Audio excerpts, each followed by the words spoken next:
Quite a bit of news on Polygon today. We're going to be diving in deep and take a look at not only Polygon and what it may mean for the ecosystem that surrounds it. You guys are going to like this one. My name is Paul Barron. Welcome back into Tech Path.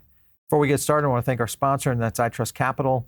If you guys want to get started, you can do it. Just go over to iTrust Capital's website. You can jump into the How It Works section, and you can do a few things here. Simple funding. You can do a buy-sell. It gives you a great applying for an IRA in minutes. So there's a simple way to get started there, and also how to transfer or how to add funds. Both of those all available over on iTrust website. To learn more about getting into a crypto IRA, you can of course hold Bitcoin, ETH, many other altcoins, as well as precious metals. So check it out and use our coupon code. You can use that. You'll get $100 in funding rewards just by using the link down below. So check it out. All right, a couple things I want to get on to today.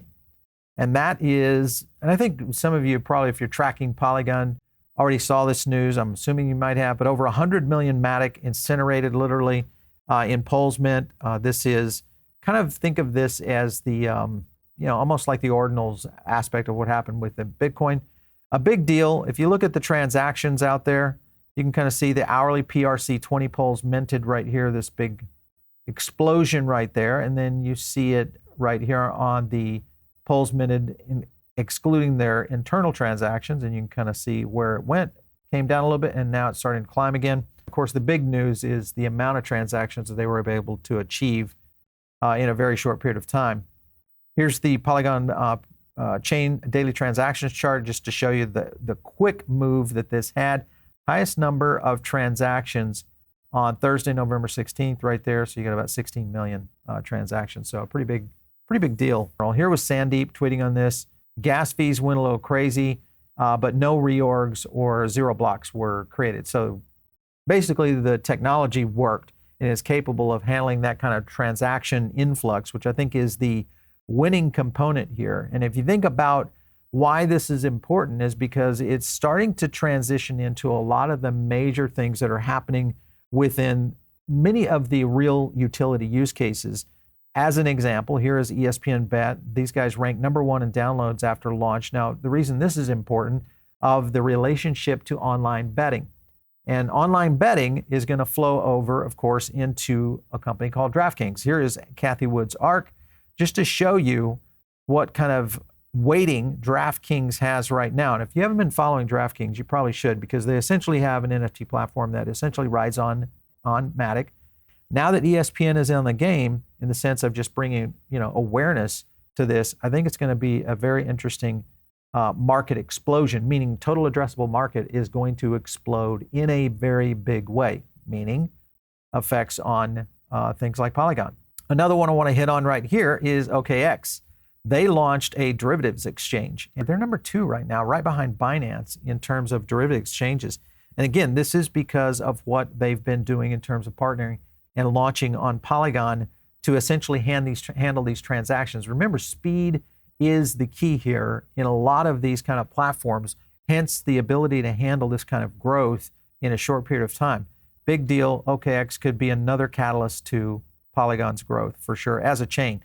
Coinbase Cloud setting a new standard for on-chain payments, introducing the updated Coinbase Commerce. Coinbase Commerce, the updated version, also riding on Polygon. So very interesting capability here from a transaction standpoint.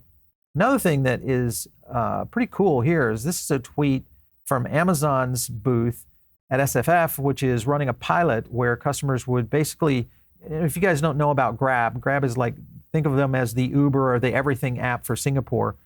And I'll show you a little bit of data on this, but what you can see here, I've frozen this video right here. You can see the Amazon website there and a QR code that would take you to a ability to be able to launch a wallet. And all that ties in to what Grab is trying to do. If you look at the other thing that plays into this that I think is interesting, remember PayPal doing, and hopefully at one point, getting to where we might see yields within our stablecoins. And, PYUSD launches, yes, all that's great, but getting yields in those is going to be really critical. Here's a good example of what Grab is doing, though. Remember, Grab, Southeast Asia, super app, 180 million users, just added a Web3 wallet to its user interface, and you can kind of see some of the things down below.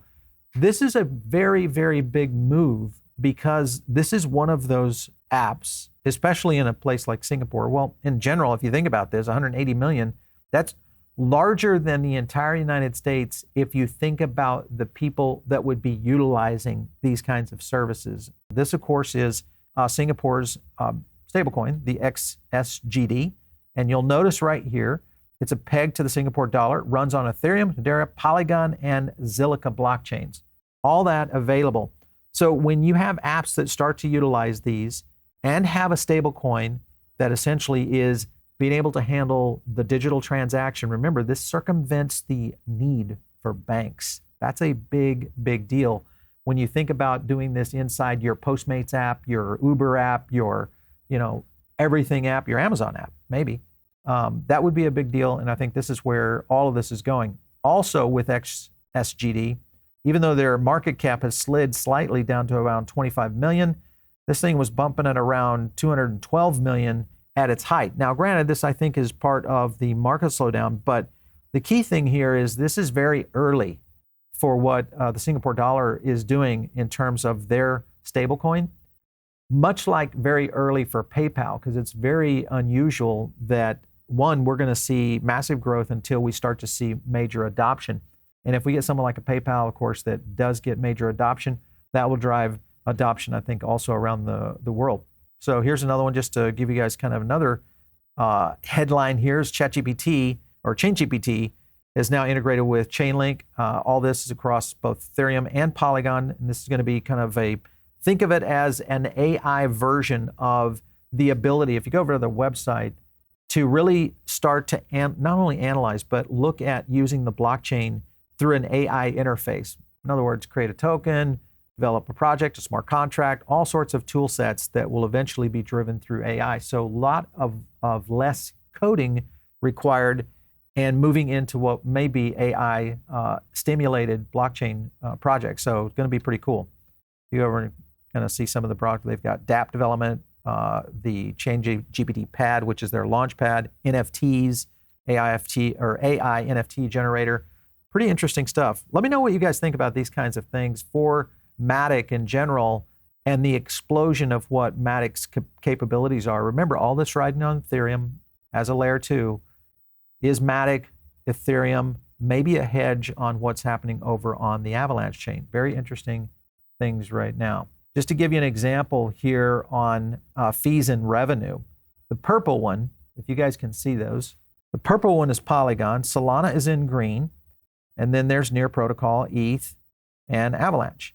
And you can see the fees right there. There's Avalanche. Let me come over here to Polygon. There's the fees spiking right there. And then you look at the revenue. Here's Avalanche, Ethereum, and then really Polygon is starting to close in on Ethereum on fees. This was like 750 million in a day, which was pretty significant of being able to, or 750,000 in a day of being able to reach the kind of levels. Now, when you see the potential here for the market, this is still technically a bear cycle. So all of this happening at this time is a pretty good indicator that Polygon might be doing something pretty cool. Here's total value locked, of course, on Polygon. Is it the time in which you could be looking at Polygon as a potential opportunity? I'd love to know if you guys are jumping into Polygon. Is this one of the projects that you do like long-term, or have you shifted over into things like other projects, Layer 1, like what we're seeing with both Solana and Avalanche? Love to give your feedback. Make sure and drop some comments down below. Another thing I want to show you here on DeFi Llama was the zkEVM. Look at this growth right here. Pretty nice growth overall. Continued in terms of the volume as well as the total value lock starting to move up there. And this is coming from that September low right there after that high. So another one for sure. Don't forget, tokenized assets exploding everywhere. We've already seen a lot of chains really kind of playing into this. The treasury market cap by network right now, ETH leads the way, Stellar's right there. And then right there, Polygon coming in at number 3, just beginning. And if you look at some of the charts down here, you'll see a handful of them. Obviously, Swarm is on it, Franklin Templeton.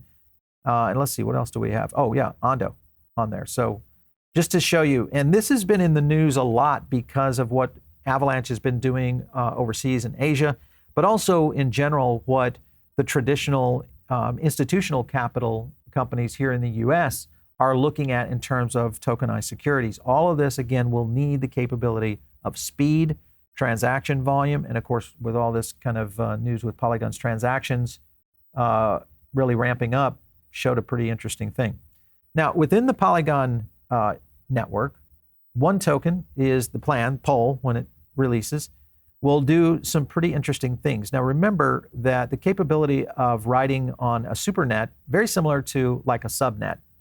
If you think about the subnets for Avalanche, this essentially would be the same thing. And this starts to enable a lot of connectivity and interoperability. So those are the things also that could be very enticing. Now, sure, there's a lot of things that people will probably hit us at in the comments that maybe MATIC isn't doing the right way, but these are the things that are maybe leaning into the potential future of where MATIC is going. So just keep an eye on that one.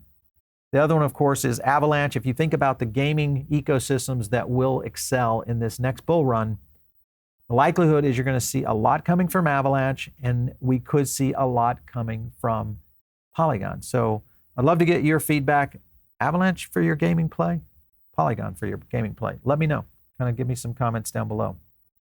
That'll pretty much wrap it up. If you guys are not, if you're listening in, first of all, on the podcast side of things, make sure and jump over here to the YouTube channel and subscribe. It's one of the places you'll get additional content.